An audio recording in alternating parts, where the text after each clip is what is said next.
Welcome to Behind the Veil. Now, here is your transformational coach, Tammy. Okay, so after session 1, and now we're on session 2, so I want to be thorough about going through everything that's come up since our last session. First question being, how did you feel directly after and then, up to 48 hours after our first session? So directly after, I felt a little bit drained. I was kind of sad. Obviously, I cried quite a bit, and I cried a little bit after that too. But then it seemed to let up a bit, and then probably I would say about the 48-hour mark, like I just started getting these like waves of emotions coming through, and it would be like little things that would set it off. A lot of like childhood stuff was coming through, and I would just get triggered by things that my kids would do or say, things that I would see, like maybe a depiction of like a family relationship or something would trigger it. And then I was cleaning up my office and found a bunch of pictures. And so that was very triggering too. And it's funny, you probably can't see it, but I have a picture that I found. And this is basically a picture of me when I was in my cousin's wedding. And this is like the last time that I remember like having the deep family like foundation that I have so longed for my whole life. And so I brought the picture with me today to kind of refocus me on that. But yeah, like so much stuff has come up, and I'm just so grateful that you gave me this opportunity to really process some of this stuff, because I didn't realize how deeply I had buried it, and tried to forget all of that, just going on with my life and doing the best that I can do. And obviously there's really deep wounding in there that is not ever going to heal properly unless I dig it out and really feel it. So Yes. yeah. Oh, And even today I've been like I've been crying pretty much every day, and it's just little things that set it off. But it's so strange because like I've had this profound sadness on my heart for such a long time, like probably at least 20 years of just feeling this deep, heavy sadness, and I kept trying to figure out like what is causing this, what can I do to make it feel better? Like, and I think I'm finally getting into the root of all of that. yeah, So I thank think you so much. I'm so grateful for you're this. so welcome. It's like it's such a simple thing. You have to feel it to heal it. Yeah. And yet we resist it because, first of all, we don't realize that it will take feeling it fully, because we have this thing of like, oh, once I go into this sadness, I won't be able to get out. Right. Yeah, But well, I'm not afraid of the dark, but I know that a lot of people are. And so I'm not afraid to go to I those don't think it's a places. super conscious thing. Yeah. But there is a reason why we resist going into the sadness for whatever reason. Sometimes it's judgment, and sometimes it's a fear that we can't get out of it, or that we're going to go into a depression. But Yeah. I love that you said that you've been crying every day, because when we do go into this very deep, like I said, I only work with those who have been on their healing journey and they haven't gotten to the root cause of Hmm. of their issues. So you've been on your journey, you've been clearing stuff up, and this is the deep clearing, right? This is really the base level, that seed that was planted within that little girl. And I love that you have that picture. And as we're working together, I would love that you would stay connected to that picture, because that is that pure little girl that we are working with today, working with in Yeah. sessions, Because she needs a lot of help. She wants to come out. She's She feeling wants to be pain. freed. She's Yeah. Like, feeling some stuff, and she's inside of there just feeling all the feelings, and she's like alone. So, I love that you've been crying every day and that you see the benefit in that, because we're releasing all the stuff that needs to come out to clear your lineage, right? Okay, so let's look at those triggers because you said you're really getting triggered by like the family stuff. So I'd really like to get clear on the specifics of when the pain comes up because triggers are just information. They're letting you know, hey, we've got some pain here to deal with. So if we can look at those top triggers. So yeah, I think the top things that trigger me, it's a lot of like seeing the fatherly relationship towards his children, like, really like it triggers me when I walk my son to school and I see dads that are like walking their kids to school, because I think back to my childhood. My dad, I wonder sometimes if he even knew what school I went to. He was just very much detached from all of that. And I know that my own kids are challenged in that way because my ex is not really involved in, any of the stuff with their schools either. And so that is super triggering to me. And just seeing like, I think as a kid, like wondering why my dad like didn't want to be my dad. It was just very confusing to me. And so when I see, children who have like both parents that are like focused on them and meeting their needs and really like trying to get to know them on a deeper level and spend time with them, that's what's super triggering to me Mm, because I think I wished that my parents would have been less distracted by basically work and trying to survive and more attentive to not just I feel like my physical needs were met, but that was it. There were no emotional needs met whatsoever. I couldn't talk to them about anything. And so anytime I see like, a parent interacting with the child on that deeper level where they really want to understand, like, what do you like? What do you want to play with? What do you want to watch on TV? What game do you want to play? Like just having that choice mm, instead of being forced into like, this is what we're doing, just sit down and shut up kind of thing. So that's super triggering to me. And, it's been actually making me like burst out in tears now because of it, because I see it's so deeply stuck in there that I wish that I would have had parents that were understanding and, emotionally like connected with me on another level instead of just like provider. mhm, But yeah, that's very triggering. I think another thing that I've noticed is because I'm very much an advocate for my kids and making sure that they have what they need in terms of like alternative schooling and stuff. Like I recorded a podcast episode last week where I spoke with an educator and author, but she's also autistic. And so I was getting her perspective on everything and just trying to be a better advocate for my kids, understanding that sometimes like people that don't have autism, like don't understand it that well because you just, you don't have it. You don't really know what it feels like to have it.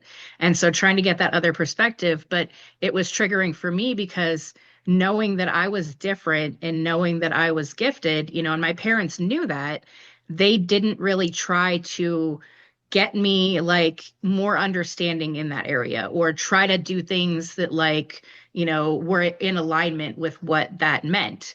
They were just like, oh, whatever, that just means that she's smart. And so when I see that lack of care in terms of understanding the difference, like that is also very triggering to me because I'm like, that your kid is different and you're going to have to do things differently. Like, just accept that. And I feel like part of that, part of the reason why it triggers me is that I don't feel like it was ever accepted. Like, I feel like, I had to fit in a box. And if I didn't fit in the box, then I was just, not needed, not necessary, not important, kind of like what came up last time, you know. I'm trying to think if there's anything else. Those are the really big triggers that I've had. mhm. Um, and also like just the lack of physical touch. I see some parents that like hug their kids openly. My kids are always, well, not so much my teenager anymore, but like my younger son, he's always trying to sit in my lap and like hug me and stuff like that. And I'm very welcoming of that. And I don't remember my parents like ever really hugging us or, maybe when I was like little, but I that's triggering for me too because I'm like, did I not deserve that, closeness, or did they not want to, show me love in that way because it would have compromised their ability to discipline me? Because, that's another challenge that I see. My kids operate a little differently. And so discipline for them, looks different. And I don't believe in like physical punishment. So, I shy away from that. And my parents are very harsh about, their thoughts on why I should be doing more of that. And for me, thinking about how that made me feel as a kid, like it disconnected me from them. And it also had that layer of fear. And I don't ever want my kids to fear me. And so it definitely triggers that, when I see that happen with someone else, if I see any types of abuse situation or whatever, like that is super triggering for me. And I found out, firsthand how triggering it could be when I tried to take a self-defense class and we were learning how to do like chokeholds and stuff like that. Like I actually had some of that trauma kind of come back up from, my Yeah. relationship with my dad and my first husband. And so, yeah, some of that stuff is really triggering too. But luckily I haven't, I've seen a few representations of that, haven't like experienced any of it again, like in reality. So, but yeah, those are definitely triggering too. Mm. Yeah, it sounds like very much like you didn't believe that you were very cared for or important as a child, that they didn't totally accept you for who you are, and that there was like this lack of affection and love and attention, right? Yeah. And then yeah, when in the work that I do, when I see any physical violence on you as a child, it always comes across as abuse. When I see it, when I work with my clients, it's that's why I tell people, well, anything that when you're raising someone or trying to manipulate them to do what you want them to do based on fear, hey, do this thing, or else I'm gonna do this to you. It's like Hmm. that is manipulation, and it does create trauma. Period. It creates trauma within the body that we then have to, take care of here. So, Well, yeah, and what I've learned with my youngest son is, being that he's autistic and he just processes things differently. Like, actually, if you try to do some of the traditional methods of discipline, like they don't work at all. They actually backfire. And so, like with him, he's much better like giving him a choice of one of two things that you would find acceptable for him to do, and then he can make the choice, feel like he's in control, and then you can avoid like a whole meltdown situation, well, that's which. really what you want. That's what you want to do with every kid, because Yeah, at the base of every human being, we want to feel free. exactly. We all want to feel free. So And when we you want to be take, safe. So give them safe uh-huh, choices, exactly. because If you they're a give kid, them they're the, not going to be able to come up with that on their own. And you shouldn't exactly, expect that. Yeah. But it's some exactly. of those things where it's like, I wish my parents would have had some of the tools that I have, but also thinking about like, would they have used them? Because I also think like some of that generation, it's very hard to determine like if any of that um uh just the way that they think about things could have changed because of everything that was happening in the world during that time when they were raised and all of that. And I've been trying Well, to think about that if we too. look at, if we take a bird's eye view, if we go up and we look at all the generations, it's still, the trauma is diluting over the generations, right? And Yeah. what we're doing right now in this is, now with all this scientific backed evidence we have about trauma and how it tracks, we now have all this information on how to clear it very quickly. But back then, our parents only knew what they knew. There was a whole climate and a Yeah. way of beliefs that was like, I remember my father used to love using scripture, to make it okay, make the abuse okay. And it's like in his mind, he really believes that he was protecting me. I know he was. He Yeah. believed that what he was doing was sparing me from the life that he had. So you have to have grace on your own parent, but you can only do that from the place of clearing out the trauma. What we're doing in this work is we're reparenting you. We're saying, okay, we get to go back and we get to rewrite history. And this time, since you are now the parent, you get to give yourself exactly what she needed when she was 7, when she was 5, when she was 9, and she didn't have her needs met. That's what we're doing. And we Absolutely. are really rewriting history. And from this, you now get to pour into your kids from that place. Because what they need from you is completely different than what you needed at that time. They're different people, right? So this is all about clearing your stuff so you have this cleared up space to be the identity that you choose to be and not the one that was created because of the trauma. Absolutely. It's bringing me to tears. Yeah, I love it. You're already prepped and ready to go. So Yeah. I want we're going to put you in a very relaxed state. So let's make sure all of your distractions and notifications are turned off, I'm assuming. I'm going to take my watch off too. Okay. Yes. And before you close your eyes, I'm just going to have you like shake out a little bit. Yeah, shake your arms, your head, your legs, your feet. Shake, shake, shake, shake, shake. Okay. And then go ahead and make your spine nice and straight. Feet flat on the ground. And just feel, sense, become aware of the earth rising up to meet you, to support you on your sit bones and your feet. Just feel that loving mother's energy from the earth rising up to hold you and support you. That's right. And I want you to become aware of the big, beautiful, healing bubble of energy right above your head, about an inch from your scalp. That's right. Right about an inch from your scalp, I want you to see, sense, and feel and know and become aware of this big healing bubble of energy. Peaceful, gentle, loving energy. And I'd love for you to give this bubble a color, any color that feels perfect and ideal for you right now. Gold. Beautiful, golden energy. So I want you to see at the top of your head, notice that there is a moon roof. And I would love for you to open up that moon roof, gently open it up. And I want you to allow this golden energy to just melt down your body. And as it melts down, notice it's relaxing each muscle and it's putting you in the most peaceful, most gentle, and loving space. That's right. So feel it moving down into your brain, both right and left hemispheres of your brain, opening up to receiving this golden energy with so much love. Feel it penetrating your eyes, your ears, your nose, filling your mouth, your jaw with this loving golden energy, coming down your neck, coming down, filling your shoulders. And as it's moving down your body, feel it actually penetrating each muscle, allowing your muscles to just relax, let go, surrender.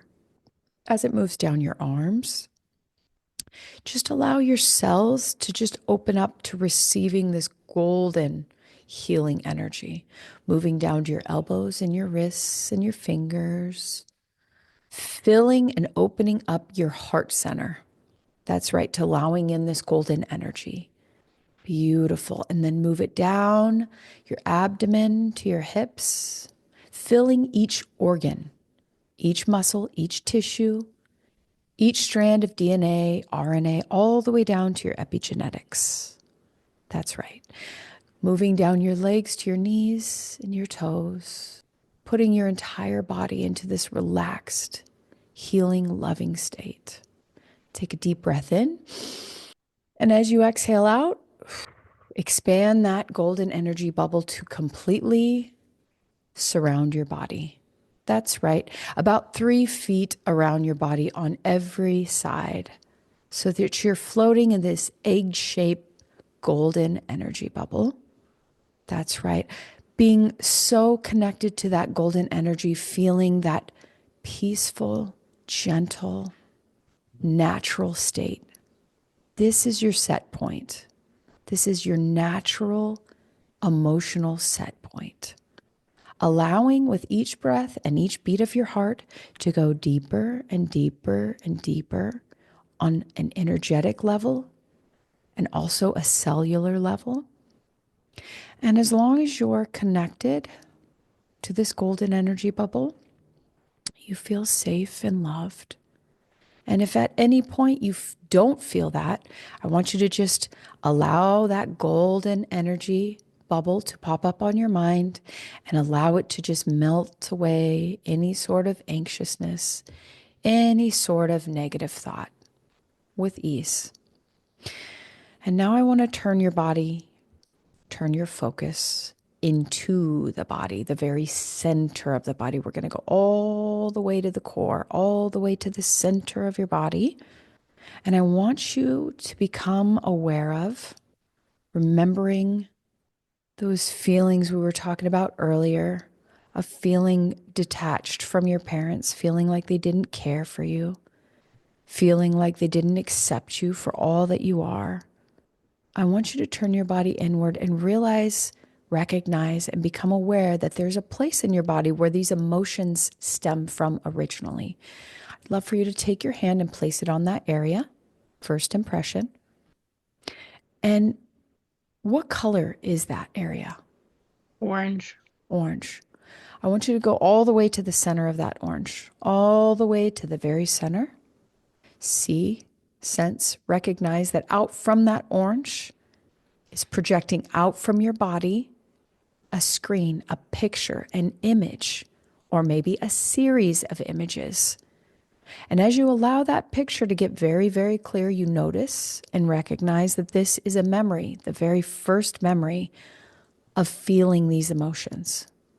Let me know when that picture gets clear enough for you to identify it. You got it? Yeah, First impression, how old are you in this image? like 5. Mm-hmm. Are you alone or are you with someone? I'm with my grandma. And what's happening in this image? My parents are at the hospital because my mom is giving birth to my sister. Mm-hmm. And I want you to see that orange bubble all around your 5-year-old self. And I want you to actually move into that bubble. I want you to feel everything this 5-year-old you is feeling. What is she feeling right now in this moment? That everything is going to change and that her parents might care even less about her and care more about this new baby. Mm-hmm. What It else is she makes feeling? alone, Mm-hmm. unwanted, unimportant, like she's invisible, like she doesn't matter Why doesn't she think she matters? because they're so excited about this new baby. And my dad hopes it'll be a boy, Mm-hmm. And if it's a boy, what will that mean for her? that he'll get what he wants, and so will my grandpa, because they really wanted me to be a boy, and I wasn't. Mm-hmm. And how did that make her feel that they wanted her to be something that she wasn't? Just like she didn't matter at all. Like she could just disappear and no one would notice. That she Mm-hmm. would never be good enough because she couldn't be that. Mm. What else is she believing about herself in this moment? That she doesn't deserve to be loved She doesn't deserve to be loved. Why?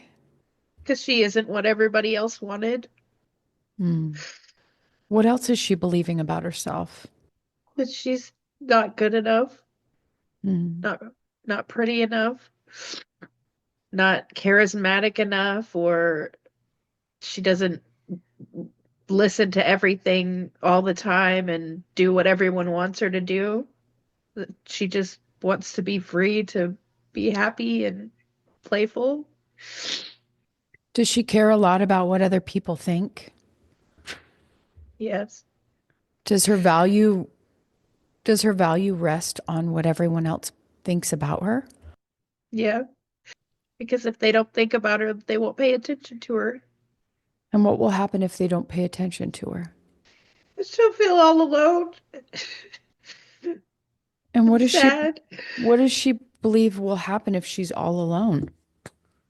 that she won't be loved. She won't be able to feel love. Nobody will give her a hug. Mm-hmm. She just doesn't want to be alone. Mm-hmm. What else is she believing about herself right now? That she's just not good enough. Hmm. I want you to look deep into her eyes. I want you to scoop her up in your arms. I want you to connect to her. I want you to connect on the deepest level, look so deeply in her eyes.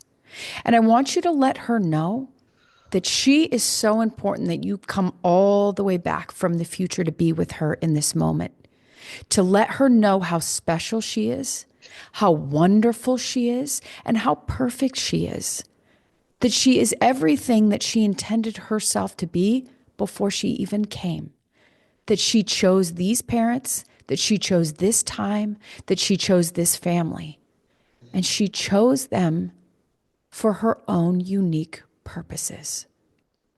I want you to let her know that you are her hero, that you are her savior, and that you're going to give her everything she needs. So I want you to ask her what she needs from you right here in this moment. She needs a big hug. Mm-hmm.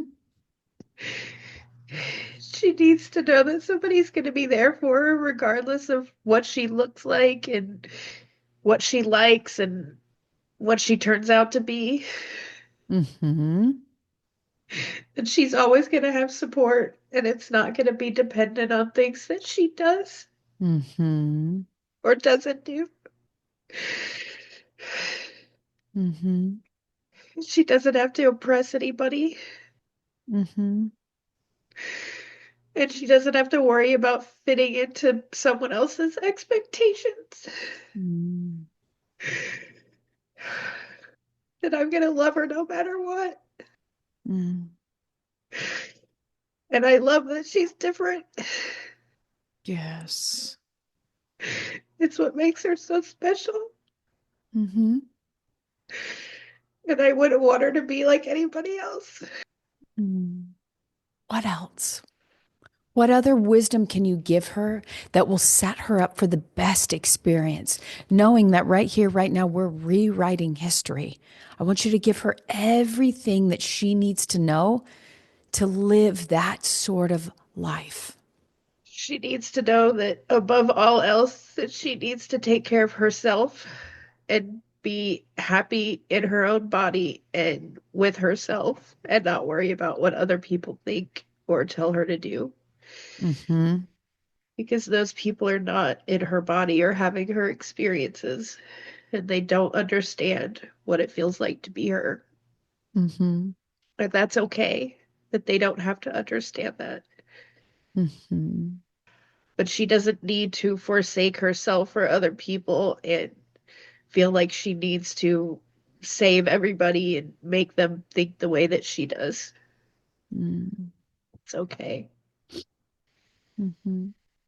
And it's okay for her to do things a different way or do them in a slower pace or in a faster pace. Mm-hmm. That she's not going to be judged for that. Mm-hmm. And that no one's going to love her any less for being herself. Mm-hmm.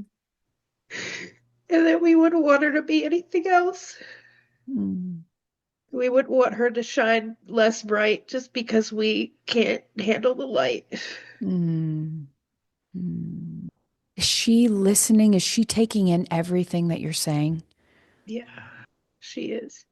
And is there anything else that we need to tell her right here in this moment that will set her up perfectly, divinely for her own unique path, that will allow her to accept herself exactly as she is and stop trying to be what anyone else wants you to be because it's not their path, it's your path. It's her path. She gets to choose it. And whatever she feels is right for her is right. And that she could just detach from everyone else's beliefs and thoughts about the way she wants to do things. That she, from here on out, gets to be completely unattached to everyone else's desires and to be so selfishly, in the most positive way, on her own desires because they are so valuable, because they are her set point. They are her North Star. They are what is leading her on her path to everything that she wants. So I want you to give her permission right here and now to follow her own desires and to be completely detached from everyone else's. That she designed herself to be different, that she didn't come here to fit in, that she didn't come here to run their programs, but she came for her own unique purpose. And that when she becomes the mom, she's going to do things so differently. She's going to create new pathways that is going to bless the earth in the most expansive way. And that's why she chose this particular lineage and this particular family, because she knew it would equip her for everything she needs for her life purpose. Does she see it now? Yes, absolutely. Beautiful. And I want you to give her your golden energy bubble. I want you to tell her this golden energy bubble is going to connect you to your grand vision. And every time you feel, sense, or observe this golden energy, that you will be reminded of who you really are. And I want her to see that crown upon her head. And that crown represents her purpose, that higher purpose.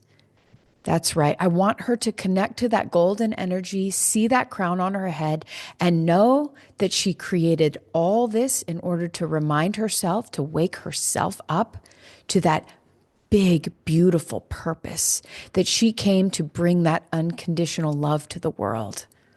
That's right. She shines, she radiates with that unconditional love. And what she represents to the world is this invitation for everyone else to love themselves unconditionally. So I want you to see, sense, and feel that golden energy bubble of hers getting bigger and bigger and bigger. And it's actually filling that home that she grew up in. And it's actually affecting her parents and her siblings and everyone within her radius, because that's how powerful she truly is. And because she's not ever going to dim her light for anyone else ever again. She's already vowed that the way she gets to give to the world is by allowing that golden energy to radiate from her and allowing everyone else to observe and feel it with so much love. Just see that golden energy rippling out from her, giving this unconditional love to the world, because that's who she is, because that's who she bees at the very center of her being. And because she's connected to that and she's remembering who she really is, that energy is getting stronger and stronger and stronger. And it's actually going back down that energetic line on her DNA, and it's actually clearing everyone else's pain out. So I want you to see all the pain that she inherited from her mom and dad on the moment of conception. It's all being eradicated. It's all being dissolved completely from this beautiful divine energy that she now knows is her, because she's not hiding it anymore. She's letting it radiate. And because she's letting it radiate, because she's not playing small anymore, it's now getting bigger and stronger with each breath she takes and each beat of her heart. That's right. I want you to go ahead, and I want you to pop up 30 feet above that scene. And as you look down and see your 5-year-old self standing there with your grandmother, I want you to see that golden bubble getting bigger and bigger and bigger and bigger. And it's going out until it completely covers the entire earth. That's right. It's getting so strong and so powerful and so beautiful that it's actually affecting every single human on earth with this unconditional love. That's how powerful she is. It's how wonderful she is. That's what she came here to do. She's no longer playing small. And as you make your way back, that's right, all the way back to the present moment, I want you to look down and see all those old systems crumbling, falling apart, dissolving, resolving with so much gratitude. And in their place, see these beautiful, strong, loving, golden structures, golden grids coming up, rising up to take the place of the old ones. That's right. With these new choices, these new grids, these new decisions, no longer playing small, rewriting history with these grids as you make your way back to the present, seeing how it's changing, restructuring and realigning to the new codes, the new systems. That's right. 10 years from now, 5 years from now, 2 years from now. And I want you to pause right at the present moment, looking down, seeing you right here in this moment. And I want you to see that golden bubble completely covering your entire body, energizing each cell, radiating, pulsating with this love, this passion, this knowledge of who you really are, what you really came here for. No longer playing small, no longer allowing any other attachments to hinder or hold you back. It's almost as if each cord has been cut. It's almost as if there's nothing you holding back to that old identity that you once had. It's almost as if you had a quantum leap, emerging with your higher self. That's right. I want you to allow yourself to come down, down, down, to reintegrate back into the body. But the body has been rejuvenated with this golden light. It's no longer the same. It's potent, it's powerful. The blockages have been dissolved because of this work, because of these new desires that you've unlocked within yourself. Allow your spirit to come down, down, down, allowing the top of your head to open up to receiving all these parts of yourself, recoding, realigning each cell as it moves down through your head, feeling the energy pulsing out, shining a light on all the shadows. That's right, dissolving them, resolving them with so much gratitude, so much love, so much unconditional love as it's moving down to your shoulders and your hips and your feet. That's right, feel it pulsating in each and every cell of your body, pushing out that which no longer aligns to this new divine energy. Wiggling your fingers and toes, bringing all the different parts of you back into the body, feeling, sensing, knowing, becoming aware of that golden bubble pulsating all around you. This is now your new set point. This is who you are from this new code, these new pathways that you've chosen. Take a deep breath in, exhale out, opening your eyes, wiggling your fingers and toes, coming back into the body. Oh man. Wow. Wow. Oh my goodness. I feel different. You are different. I Your feel energy is like different. Look at you. You're completely radiating. different. Look at you radiating. I mean, shoot, girl. Oh, I've got goosebumps all over my body. Oh my God. When I can feel it like pulsate, like it's very different now. I feel these goosebumps won't even go away. They're just like, Of course, I forgot to bring tissues in here. you'll I'm a never hot do that. mess. You'll never do that again. I promise. No, I forgot how much this makes me cry. Yeah. How do you feel? What did you realize through that?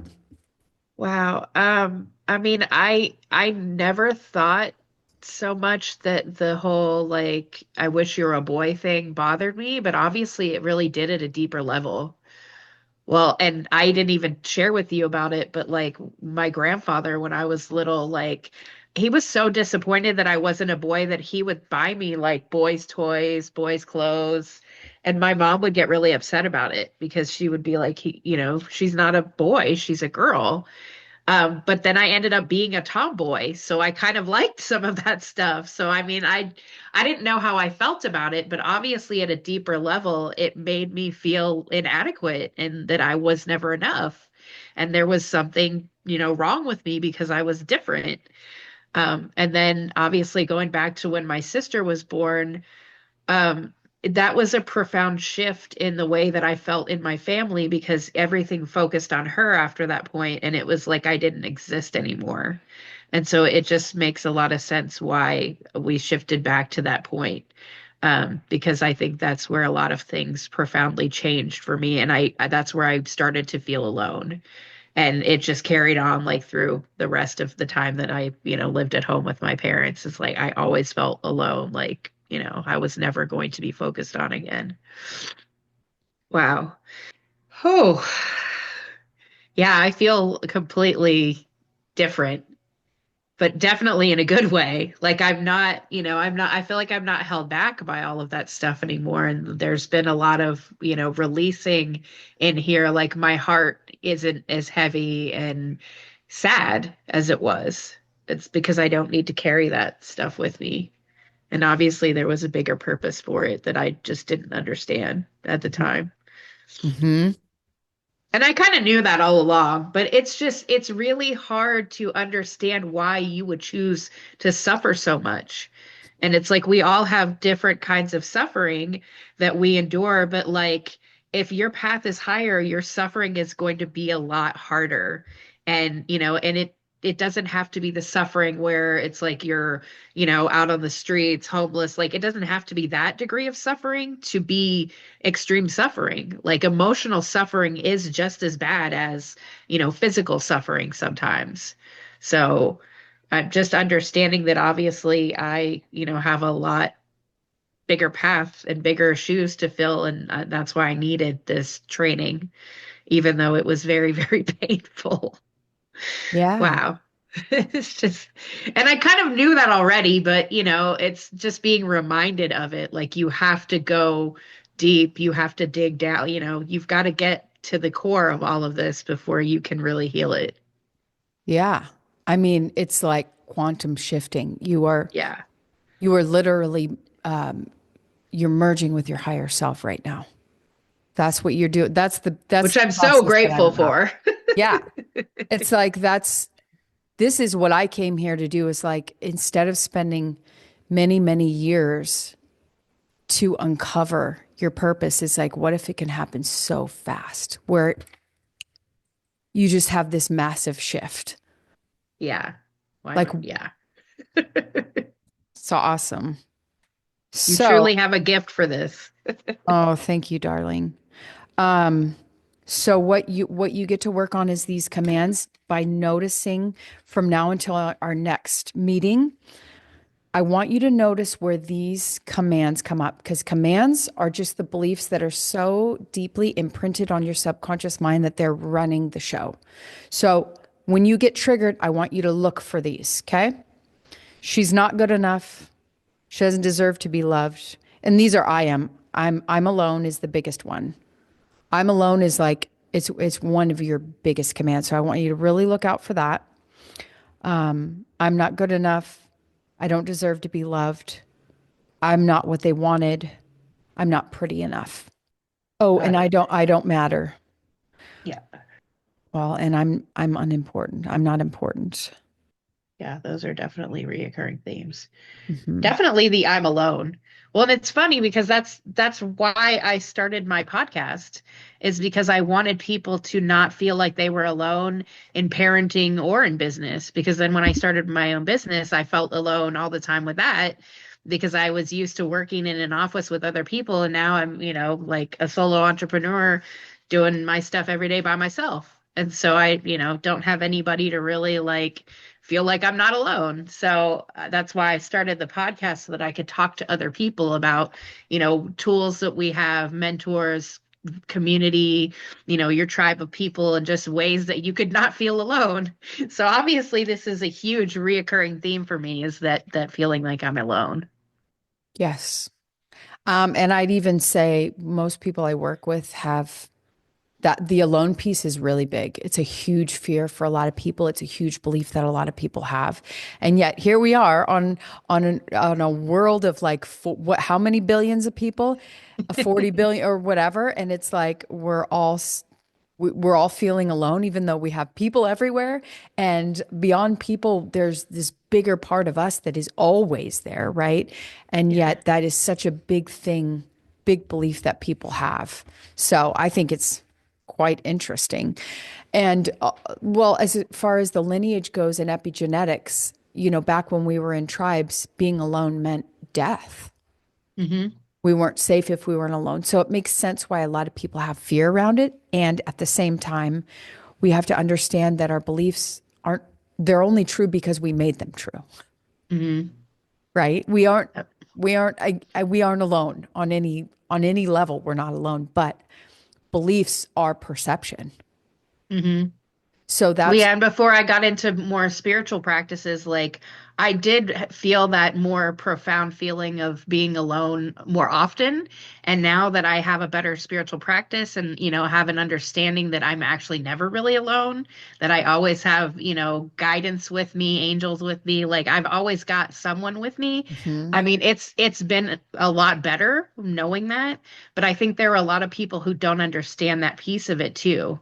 Yeah, And, I feel like if they did, they would have less of that. But the way that we look at, spirituality, religion, whatever, like it's very volatile and, sometimes can be chaotic and problematic for some people to even like talk about stuff like that, or they'll get judged for having certain beliefs or whatever. And so I think that makes people less likely to like talk about it, yeah. that they might be more open to it if, it wasn't such a taboo topic sometimes. And, Mhm. I don't have a problem talking about it. That's actually a thing that we talk about on my podcast a whole lot.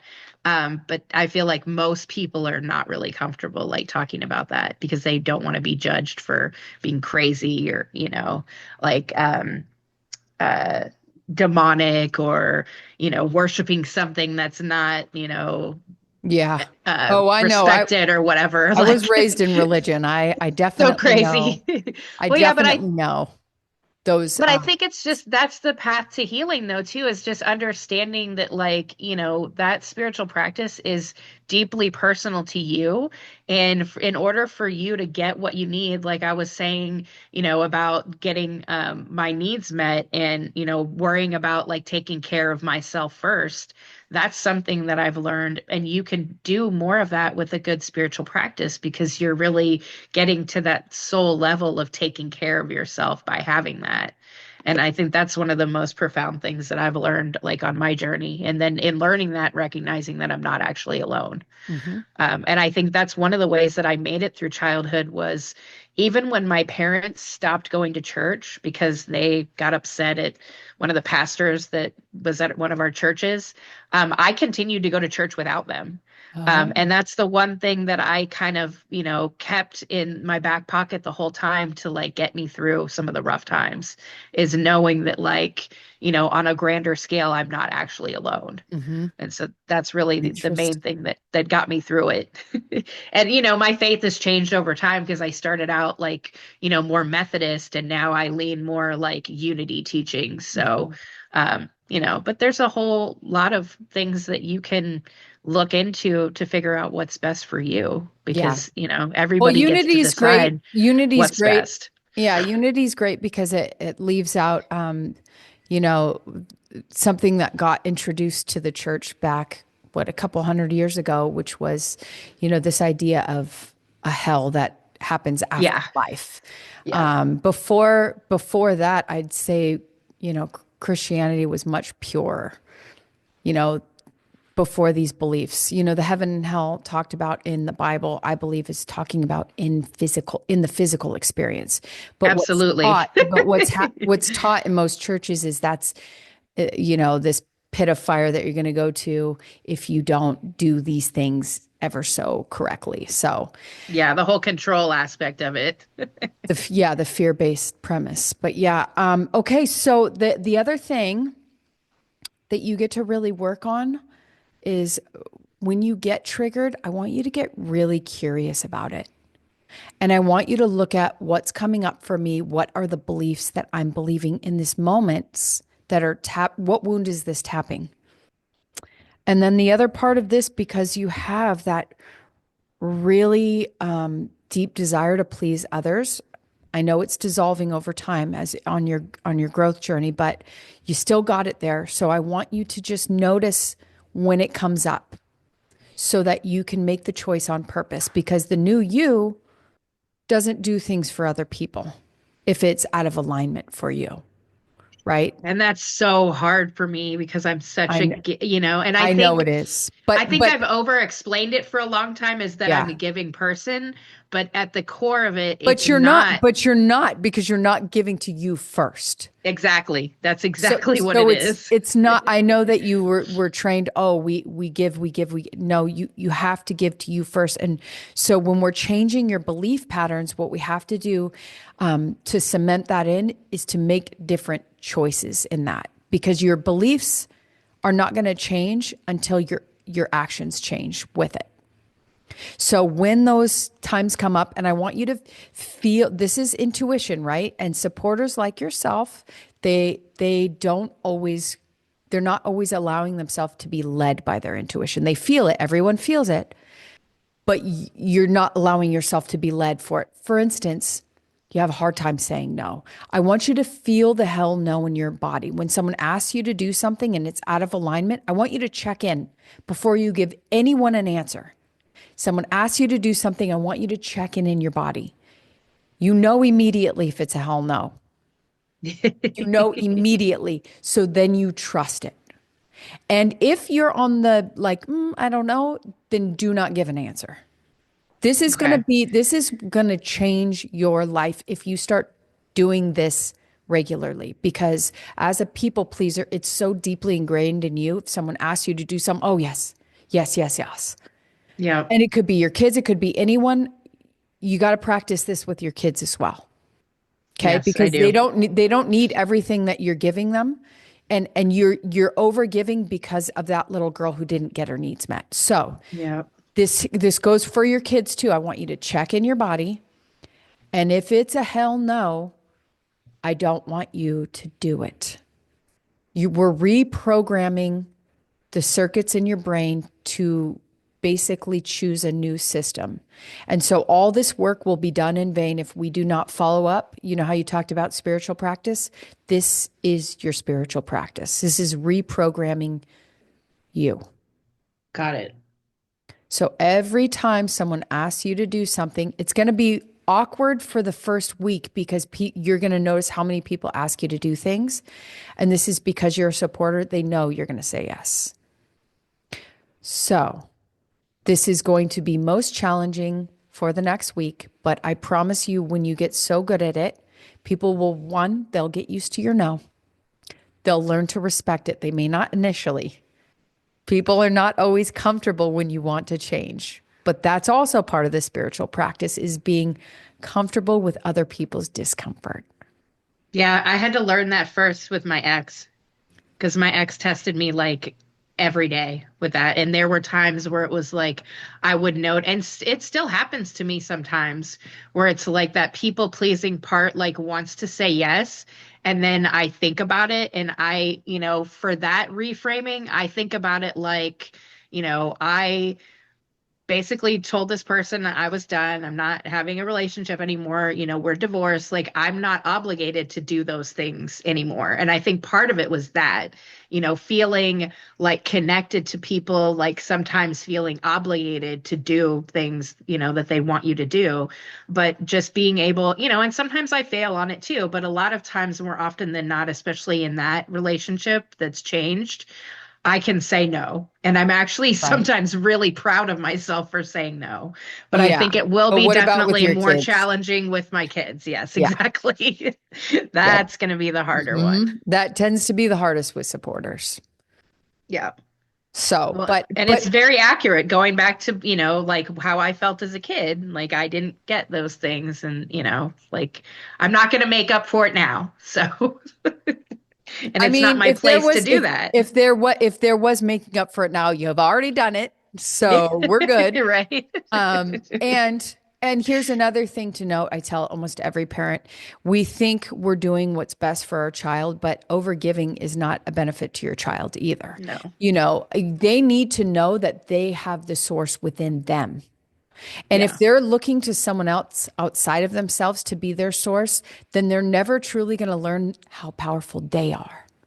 that's so true. So the thing is we get to guide them inward. And I'll tell my kids this when they ask me for stuff. I'll be like, I'm not your source.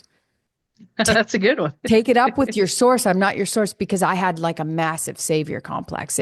Oh, Yeah.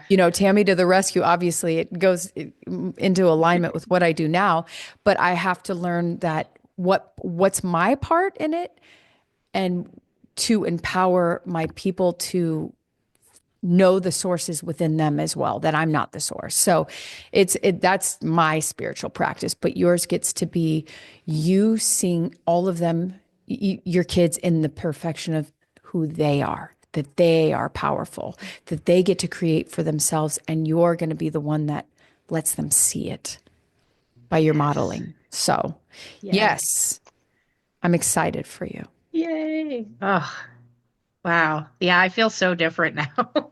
Yep. This is really exciting. I So can't wait to journal all about it too. yeah, and I want you to connect to that golden bubble. Yes. All day, every day. I Yeah, want you that to was connect to really it. strong this time too. Like it's definitely getting stronger in Yeah. my Because mind. because we're pulling out just the blocks to you and your power. As you pull out the blocks, you can access that power a lot more freely, right? Because Mhm. there's not as many dark bubbles in it. We're like pulling out the dark bubbles, and we're just letting Yeah, that's a in. good way to explain it too, because that's kind of what it looks like because there are like darker areas in it. And yeah, I feel like it shines a lot more now. Like there's a lot less darkness in it. Yeah, girl, That's so you are cool. radiating. You are radiating. I can feel it. Hell yes. Well, before I let you go, do you have anyone else that you think would be, I think I asked you this last time, would be a good fit for this? Like they're doing their inner work. They're I've got a couple people that I talked to about it. Um, yeah, I just need to have one more conversation with I really think my cousin would actually benefit a lot from it. And what's funny is I told her about you, and her name is Tammy also. ah, And real. she's been dealing with a lot of the same kind of issues that I had, and so her and I have been talking through a lot of it, because a lot of this stuff comes up, like how I went back to the time where I was with my grandma. So I was telling her, and we share that grandma, and I Mm. was telling her about just the memories that I had, that she always made me feel so safe and loved and appreciated, and like she was like one of the only people that ever made me feel like that. And she was like, she made me feel the same way too. Like we have that connection. And it's so Mm. funny because like we've recognized that a lot of the things that we've experienced with our parents, it's my dad and her mom, they're very much alike, but they came from my grandma, and we just can't understand how those people like came from someone like her, because she was just so loving and caring, and just a complete different person than what we experienced with our parents. And Mm. so we've talked through a lot of that stuff and just trying to understand you know the challenges that we had, because we very much had some of the same challenges, with just never feeling like we were adequate, good enough. But she got it a little bit more harshly, I think, because her mom was, having that active role in making her feel that way. And I feel like even though I didn't get that part from my mom, I just got more like indifference, or kind of like her being closed off. She wasn't like attacking me and stuff like that. Um, I think it would be interesting for her to see, what you could do to help her with some of that, because I think that it's probably even more so damaging to have it from that feminine perspective, being a female and then having to deal with all the challenges, that would bring up. Like, I'd definitely be interested to see how that would Mm. come about. Yeah. But, Well, if she's not open, then it's oh no, I'll totally fine. definitely ask her. What does she need to do? Just Well, has she done any inner work? she's done some, not as Um, much as I have though. okay. Well, yeah, you've done a lot, and Well, yeah, and I struggle to, well, okay, that's I do why have a, but I that's do, why I chose, but that's why I chose you. I chose only a couple people out of all these. I've had, many, many people on my podcast, and I've only really nailed down three that I'm like, I would like to do a series with them because they are open and ready for it. So you are one of the very few I chose. Oh, that makes me feel important. Yeah. And you wouldn't have received that before. You would have made up some other reason why, but it's important because yes, you were very fucking important. Yeah, I don't think that a lot of the times. And I think I don't know what it is about that I just don't. Yes, you do. Because we just found it Yeah, I today. do. It's a belief that came in when you were little. It's literally a belief. Here's what a belief is. A belief comes in at a time you're in a high state of negative emotion, and it gets literally stamped onto your subconscious mind. So it's almost like an involuntary thought. Almost. Yeah. Until you reprogram it, which takes all this work, it is an involuntary thought. So you have to see it that way. It's not like some random thing. And most of the time with the really deep embedded beliefs, they came down either through mom or dad's track. So either your mom or your dad had it, and sometimes both. I'd Yeah. say most of the time both. With I those, think both of my parents had, well, and they were both like the last children born in their families and, born like right after World War II. And like there's just a whole lot of reasons why they yeah, would feel that way. yeah, and probably it comes down their track. So both of them have that from their parents too, because our deeply coded beliefs come back seven generations. So these are just that's why I said on the moment of conception, you got gifted all your parents' traumas that they didn't deal with. You got gifted all their pain and all their memories, and I'm that's why. surprised I'm alive. I mean, that's why, like, I had a client last week and she took me back to a memory of her grandmother who she never met, and she had access to that memory via her DNA. So, when I work with someone over the period of weeks, we can dig down deeper and deeper and deeper. In 3 weeks, 3 sessions, we see how deep we can get. But the more time I have with a person, the more I can clear back on their DNA. So, sky's the limit. But yes, all those deeply ingrained ones, they don't originate from you. Yeah. Well, and I've done some past life work too, and the being alone came up even Oh then yeah. a couple times. Yeah. So I know that is something that's, really deep in there. Um, and, Yes. is always probably going to be there, but I just have to keep recognizing that that's not true. Yeah. I mean, you have to, it's like the awareness when it comes up. That's the big thing. Oh, Yeah. there's this one again. And then you have to replace it with the new belief. No, I am not alone. I got my angels. They won't leave me alone, right? They could never leave me alone. They're all over me all the time. You have to tell the new story that you're putting, Yeah. but it doesn't mean that, yeah, that those beliefs won't come up. It's just you don't have to latch on to them and say, oh yeah, this is true. I am alone. Right. And feed them because if you feed them, they'll stay. Yes. Well, once again, it was such a beautiful session with you. Oh, yeah. I always get loads out of this. When that power came through, I was just like, "Oh, girl, I was high on that shit."